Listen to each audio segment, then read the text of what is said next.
Okay, अब हम bankers वो डेडलॉक अवॉइडेंस पढ़ेंगे जिसके अंदर देखेंगे बैंकर्स एल्गोरिथम। लेकिन इससे पहले जो हमने सर्कुलर मतलब प्रिवेंशन के अंदर लास्ट सर्कुलर वेट देखा था, उसके अंदर एक पॉइंट ऐड करवाना भूल गया था मतलब वो ऐसा था कि वो ऑब्वियस सा पॉइंट है कि मतलब वो एक जनरल सॉल्यूशन है, परमानेंट सॉल्यूशन नहीं है, वो एक बस एक जनरल सॉल्यूशन है, ठीक है, जो कि पता होना चाहिए वैसे आपको अगर क्वेश्चन सॉल्व करने हैं तो।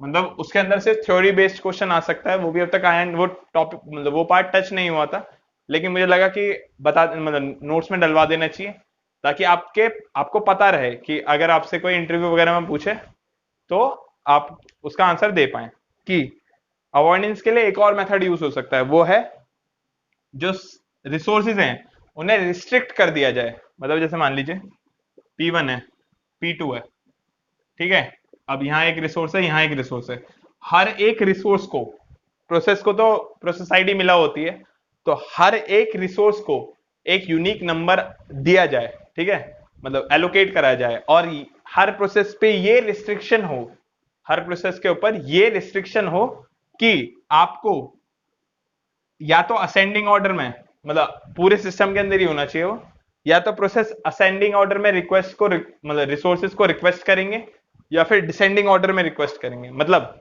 अगर P1 के पास मतलब P1 ने रिक्वेस्ट करा था R1 के लिए या R3 के लिए, उसे R3 है, तो वो अब R2 के लिए, अगर मैं अज्यूम कर रहा हूं कि असेंडिंग ऑर्डर में रिक्वेस्ट चल रही है, ठीक है, तो वो R2 के लिए रिक्वेस्ट नहीं कर सकता, मतलब ये उसकी रिक्वेस्ट वैलिड नहीं होगी। सिमिलरली अब अगर मान लीजिए वो R4 के लिए रिक्वेस्ट करेगा तो वो रिक्वेस्ट कर सकता है। सेम कंडीशन होगी P2 के लिए। अगर मान लीजिए P2 के पास R4 है, मान लीजिए P2 के पास R4 है, R4 का रिसोर्स है, मतलब R4 का इंस्टेंस P2 को एलोकेटेड है, P1 R4 के लिए रिक्वेस्ट कर रहा है और R4 एलोकेटेड है P2 को, लेकिन P2 ना ही तो P3 के लिए अब रिक्वेस्ट कर सकता है, ना ही उससे कम के लिए, अगर मैं असेंडिंग ऑर्डर में रिक्वेस्ट हो रही है ये मानू तो ये एक सॉल्यूशन है। लेकिन इस सॉल्यूशन के अंदर क्या दिक्कत है, प्रॉब्लम क्या है, आप रिस्ट्रिक्ट कर रहे हैं रिक्वायरमेंट्स को। मतलब मुझे अगर मान लीजिए रिसोर्सेज कुछ भी हो सकते हैं, डॉक्यूमेंट भी हो सकता है, कोई प्रिंटर भी हो सकता है, ये एक जनरल सॉल्यूशन है, ना ही इंप्लीमेंटेबल है। क्यों इंप्लीमेंटेबल नहीं है, क्योंकि अब मान लीजिए आपने डॉक्यूमेंट को नंबर दे दिया, ठीक है, अब मैंने डॉक्यूमेंट पहले मतलब अब या तो ऑर्डर वो फॉलो करना चाहिए मुझे कि पहले मैं प्रिंटर लूंगा फिर ये लूंगा ये लूंगा, ये रिस्ट्रिक्शन तब रहेगी ना जैसे मान लो कि वो प्रिंटर का रिसोर्स नंबर है 19, अब मैं चाह के भी रिसोर्स 19 पहले नहीं ले सकता। क्यों नहीं ले सकता, वो रिसोर्स फ्रीली अवेलेबल है, रिसोर्स फ्रीली अवेलेबल है अभी के लिए, ठीक है, लेकिन मैं उसे पहले नहीं ले सकता अगर मैं असेंडिंग ऑर्डर को फॉलो कर रहा हूं, क्योंकि मुझे उससे पहले रिसोर्स 1 to 19 मतलब मान लीजिए मुझे लगातार 19 रिसोर्स चाहिए और लास्टवा 19वां है जो भी फ्रीली अवेलेबल है, लेकिन बाकी सब अभी किसी ना किसी को एलोकेट है, मतलब किसी ना किसी के पास है, तो मैं 19 को नहीं ले सकता। क्यों नहीं ले सकता, क्योंकि उससे उसके बाद मैं इन सबको रिक्वेस्ट भी नहीं कर पाऊंगा। समझ गए ना जनरल प्रॉब्लम क्या थी। तो इस सॉल्यूशन को मैंने इसलिए इंक्लूड नहीं करा था, खामखा आपके लिए कंफ्यूजन बढ़ जाती, इसलिए मैं मल्टी इंस्टेंस का एक आइडिया लेके आया था कि मल्टी इंस्टेंस के उससे जो हम बैंकर्स एल्गोरिथम में देखेंगे वो सॉल्व हो जाता है। लेकिन आप अपने नोट्स में लिख सकते हैं ना, मतलब इन पॉइंट्स को लिख सकते हैं और दिमाग में रखिएगा, रटने की जरूरत नहीं है। प्रॉब्लम मैंने बता दी तो याद रहेगी कि इसके अंदर क्या प्रॉब्लम आ सकती थी और किस वे में करते हैं कि हर एक रिसोर्स को एक यूनिक आइडेंटिफिकेशन नंबर प्रोवाइड करवा दें और एक जनरल ऑर्डर फॉलो हो रिसोर्स रिक्वेस्ट में कि अगर आप या तो असेंडिंग में या डिसेंडिंग में, जो कि पूरा सिस्टम फॉलो करेगा, मतलब सारे प्रोसेस उसी वे में फॉलो करेंगे, या तो असेंडिंग में रिक्वेस्ट करेंगे या डिसेंडिंग में, ठीक है ना। अगर इसको फॉलो करोगे सर्कुलर वेट कभी भी नहीं होगा, इस बात की गारंटी है, लेकिन ये रिस्ट्रिक्ट कर रहा है आपकी ऑर्डरिंग को और अवेलेबिलिटी को, ठीक है ना, मतलब अवेलेबल होने के बावजूद भी मतलब इनप्रॉपर यूटिलाइजेशन ऑफ रिसोर्सेज हो सकता है इससे, राइट। ओके, तो ये तो था पिछला वाला टॉपिक, मतलब जो प्रिवेंशन के अंदर आता। अब हम देखते हैं अवॉइडेंस। अवॉइडेंस के लिए क्या है, अवॉइडेंस होता है मतलब मल्टीपल इंस्टेंस रिसोर्सेज है, मतलब जैसे मान लिया मैंने ए बी सी 3 रिसोर्सेज है जिनके मल्टीपल इंस्टेंस अवेलेबल है, ठीक है। अब एक करंट सिनेरियो है ये, ठीक है ना, कि जो सर्कुलर वेट में हमारा होता था ना कि ये एक रिसोर्स एक प्रोसेस है P1 जिसके पास 7 इंस्टेंस, मतलब जिसको 7 इंस्टेंस चाहिए ए के, उसे 0 मिले हुए हैं। P1 के पास ही बी के 5 इंस्टेंस चाहिए, उसे 1 मिला हुआ है। सी के 3 चाहिए, उसे 0 मिला हुआ है, ठीक है। सिमिलरली P2 को इतने रिसोर्सेज चाहिए इस ऑर्डर में, मतलब इतनी इतनी रिक्वायरमेंट है, इतनी इतनी मिली हुई है। अब इस सब के बाद हमें निकालना है क्या कोई ऐसा ऑर्डर फॉलो हो सकता है, मतलब क्या कोई एक तरीका है हमारे पास अवेलेबल रिसोर्सेज, मतलब ऑपरेटिंग सिस्टम के पास ही अवेलेबल रिसोर्सेज है 3 3 2 करके, क्या ऐसा पॉसिबल है कि इन अवेलेबल रिसोर्सेज से मैं कोई एक ऐसा ऑर्डर निकाल पाऊं जिसके अंदर मैं इन सब की नीड को सेटिस्फाई करवा पाऊं? अगर हां तो मैं कह सकता हूं डेडलॉक अवॉइड हो गया, वरना जो सिस्टम है आपका अनसेफ स्टेट में चला गया। अनसेफ स्टेट में कैसे चला गया वो हम पहले मैं इसे समझा देता हूं, क्वेश्चन को इसको एक एग्जांपल से एक्सप्लेन कर देता हूं, फिर समझाऊंगा आगे क्या है, ठीक है ना, उससे अच्छा समझ में आएगा, आप रिलेट कर पाएंगे। तो सिंपली मैक्सिमम नीड आपको पास है, करंट एलोकेशन आपके पास है, रिमेनिंग नीड निकाल सकते हैं, मतलब इतना चाहिए था मैक्सिमम, इतना मैंने दे दिया, तो कितना देना है अभी बाकी, तो सिंपली इसे इसमें से माइनस कर दीजिए। तो जल्दी से करिएगा, 7 minus 0 7, 5 minus 1 4, 3 minus 0 3, 3 minus 2 1, 2 minus 0 2, 2 minus 0 2, 9 minus 3 6, 0 minus 0 0, 2 minus 2 0, okay, 2 minus 2 0, 2 minus 1 1, 2 minus 1 1, 4 minus 0 4, 3 minus 0 3, 3 minus 2 1। ये आपकी क्या आ गई, रिमेनिंग नीड्स आ गई, ठीक है, कि मतलब इतनी रिक्वायरमेंट है अभी भी, इतने रिसोर्स की अब भी रिक्वायरमेंट है। तो अब मुझे ये देखना है कि क्या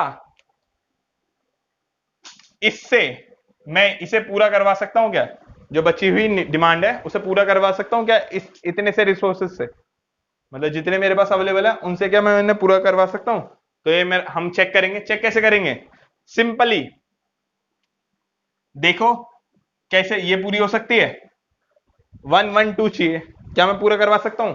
हाँ करवा सकता हूं, तो क्या करूंगा, करवा दूंगा, करवा, या फिर इसे भी दे सकता हूं, किसी को भी दे सकते हैं। ये मैं आगे स्टेटमेंट दूंगा, पहले ये पहले मैं इसी से स्टार्ट कर रहा हूं, ठीक है। 1 2 2, अब आपने 3 2 2 में से, मतलब ए के 3 को में से 1 दिया, बी के 3 में से 2 दिए, सी के 2 में से 2 दिए। अब इसे दिया, P2 ने अपना एग्जीक्यूशन कंप्लीट करा, और ये रिसोर्स जितने थे वो तो आपको, जितने लिए थे वो तो वापस दे ही दिए, और जितने इसके पास थे पहले, जितने इसे एलोकेट हुए थे वो भी आपको लौटा दिए, कि मेरा एग्जीक्यूशन परफॉर्म हो गया। अब एग्जीक्यूशन परफॉर्म होने के बाद क्या करता है, वो अपने रिसोर्सेज को रिलीज कर देता है ना, तो इसने ये वाले रिसोर्सेज भी रिलीज कर दिए। तो इसे आपने इतने दिए थे, ये तो आपके पास वापस आ ही गए, और ये रिसोर्स भी आपके पास आ गए, ठीक है। तो आफ्टर P2 क्या रिसोर्सेज हैं आपके पास करंट अब अवेलेबल, 2 प्लस 3 5। ये मैं 3 क्यों कैलकुलेट कर रहा हूं, क्योंकि मैंने 1 दिया था, वो 1 तो वापस आई क्या ही आएगा, लेकिन साथ में 2 और आएंगे, तो मैं डायरेक्टली यहीं सम कर रहा हूं। 2 plus 3 5, 3 plus 0 3, 0 plus 2 2, right, okay. अब ये मेरे पास करंट रिसोर्सेज है, ये कंप्लीट हो चुकी है। अब इनमें से बचे हुए में से क्या मैं किसी की नीड पूरी करवा सकता हूं? हाँ, 2 ऑप्शन है मेरे पास, पहले वाले को लेके चल रहा हूं मैं, ठीक है। इसे मतलब बी का एक इंस्टेंस दूंगा, सी का एक इंस्टेंस दूंगा, और वो कंप्लीट करेगा अपने एग्जीक्यूशन, और ये तो मुझे वापस देगा ही देगा, और जो इसके पास रिसोर्सेज थे ये उन्हें भी मुझे वापस करेगा, ये दोनों रिसोर्सेज को भी मुझे वापस कर देगा। तो 5 प्लस 2 7, 3 प्लस 1 4, 2 प्लस 1 3। अब मेरे पास करंट इतने हैं, तो मैं क्या रिक्वायरमेंट पूरी करवा सकता हूं किसी की? हाँ, इसकी भी करवा सकता हूं, इसकी भी करवा सकता हूं, इसकी भी करवा सकता हूं। तो आप किसी भी ऑर्डर में चूज कर लीजिए, कोई क्योंकि आगे मैं एक स्टेटमेंट बताऊंगा, मैं इसी ऑर्डर में कर रहा हूं, नीचे वाली को करवाऊंगा। तो 7 में से 4 दे दिए, 4 में से 3 दे दिया और 3 में से 1 दे दिया। ये तो जो दिए थे वो तो वापस आ ही गए। इसके साथ जो बचा हुआ ये 2 था वो भी और मिल गया मुझे। तो 745 हो गए। मतलब ये अब मेरे पास अवेलेबल रिसोर्सेज है, ठीक है, मतलब अवेलेबल इंस्टेंस है रिसोर्सेज के। अब इसके बाद कितनी रिक्वायरमेंट बाकी है? 2 बाकी हैं। तो पहले मैं इसकी करवा रहा हूं, फिर उसकी करवा दूंगा, कोई फर्क नहीं पड़ेगा ऑर्डर से, क्योंकि आगे मैं एक स्टेटमेंट लिखवाने वाला हूं इंपॉर्टेंट। तो मैंने 7 में से 6 दे दिए हैं और वही वापस भी आ गया, और जो 6 वाले का रिस्पेक्टिव जो रिसोर्स थे वो भी मुझे मिल गए, तो मैं उन्हें भी ऐड कर दूंगा। तो 7 + 3 10, 4 + 0 4, 5 + 2 7। अब मेरे पास रिमेनिंग कितने, मतलब अवेलेबल कितने हैं? ये रिमेनिंग नीड कितनी है? ये तो एलोकेट करवा दूंगा। अब 10 में से 7 दे दिए, 4 के 4 दे दिए, 7 में से 3 दे दिए, अब वो तो वापस मिल ही जाएंगे, जो इसे एलोकेटेड थे वो भी मुझे वापस मिल जाएंगे। तो कितने मिलेंगे? 11 5 एंड 7। ओके, फाइनली ये भी पूछ सकता है आपके पास कि कितने रिसोर्स बचेंगे आपके पास एट द एंड क्वेश्चन के अंदर, ये भी पूछ सकता है। अब जिस ऑर्डर में आपने, क्वेश्चन बता रहा हूं मैं किस अब जिस ऑर्डर में आपने अब देखा, हाँ हम प्रोवाइड करवा सकते हैं, मतलब इतने रिसोर्स के साथ, इतने करंट रिसोर्स के साथ मैं सिस्टम की सारी डिमांड को पूरा करवा सकता हूं। तो मैं कहूंगा कि ये सिस्टम जो है ये सारे के सारे सेफ स्टेट में, मतलब हमारा सिस्टम जो है अभी सेफ स्टेट के अंदर है। सेफ स्टेट के अंदर है मतलब कि मैक्सिमम, सबकी मैक्सिमम रिक्वायरमेंट आने के बावजूद भी हम उसे बचा पाएंगे। लेकिन अगर मान लीजिए रिक्वायरमेंट पूरी नहीं होती तो क्या होता? अगर मान लीजिए रिक्वायरमेंट पूरी नहीं होती तो हमारा सिस्टम होता अनसेफ स्टेट के अंदर। डेडलॉक आया नहीं है अभी, तो हमारा सिस्टम होता अनसेफ स्टेट के अंदर, ठीक है। अभी तो अनसेफ स्टेट के अंदर होने का मतलब क्या है? It is possible to having a deadlock, मतलब डेडलॉक आ सकता है, अभी आया नहीं है, आ सकता है। और जब कोई मतलब प्रोसेस अनसेफ स्टेट के अंदर होता है, जब कोई प्रोसेस अनसेफ स्टेट के अंदर होता है तो वो प्योरली प्रोसेस के ऊपर डिपेंड करता है। तो कोई सिस्टम अगर अनसेफ स्टेट के अंदर है तो प्योरली प्रोसेस के ऊपर डिपेंड करता है कि डेडलॉक आना या ना आना, मतलब प्रोसेस के ऊपर है पूरा। क्यों? क्योंकि ये मैक्सिमम नीड है, हो सकता है ये चाहिए ही ना हो सकता है ये मैक्सिमम नीड है ना, हो सकता है नहीं चाहिए हो, राइट। अगर नहीं चाहिए होगी इतनी, मतलब ये तो मैक्सिमम है, इससे ऊपर नहीं ले सकते आप। अगर इससे कम में उसका काम हो गया तो अनसेफ स्टेट के बावजूद भी डेडलॉक नहीं आएगा। लेकिन अगर मान लीजिए उसने जितनी मैक्सिमम नीड थी उसने सारे के सारे ले लिए तो क्या होगा? उसके सारे के सारे वो हो जाएंगे, मतलब डेडलॉक आ सकता है। तो पूरा का जब भी सिस्टम अनसेफ स्टेट में हो तो ये पूरा का पूरा प्रोसेस के परफॉर्मेंस के ऊपर डिपेंड करता है, मतलब purely depend on performance process execution, और purely depend on process to having a deadlock और नॉट, राइट। ओके, अब जिस सीक्वेंस के अंदर हम डिमांड्स को सेटिस्फाई करवाएंगे, मतलब जैसे मैंने पहले P2 की डिमांड सेटिस्फाई करवाई थी, उसके बाद आपका P2 P3 P4 की डिमांड सेटिस्फाई करवाई थी, उसके बाद आपका P5, then P6, then P3, then lastly P1।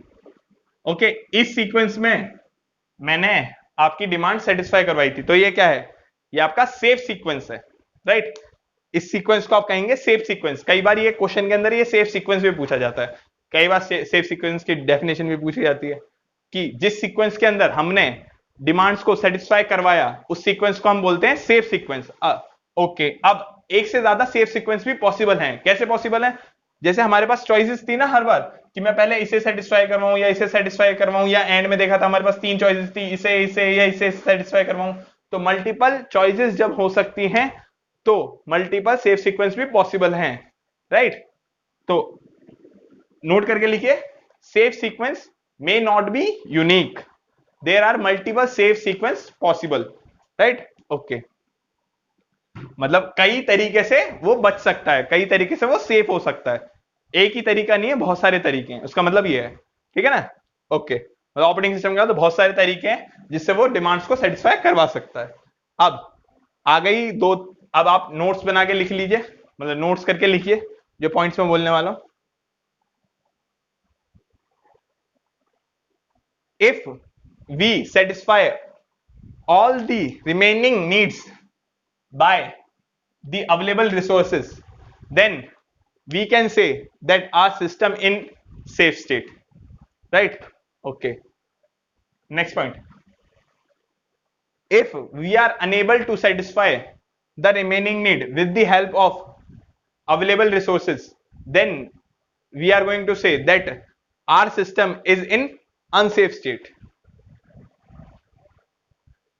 In which particular sequence we are going to satisfy the need of remaining need of processes, that sequence or that order is known as safe sequence.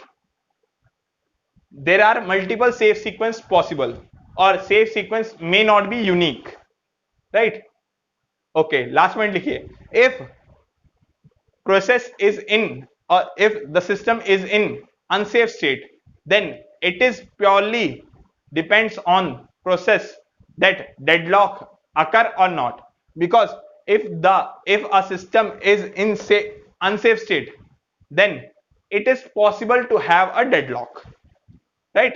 If it is in safe state, then we can ensure that deadlock cannot come. Okay, a deadlock can't possible. But if the system is in unsafe state, then it is purely depends on the performance of processor. Process मतलब process की performance के ऊपर depend करता है, मतलब उसके मन के ऊपर है कि उसे कितनी रिक्वायरमेंट एक बार में चाहिए होगी, ठीक है। अगर सब उसने मांग लिए तो दिक्कत हो सकती है, राइट।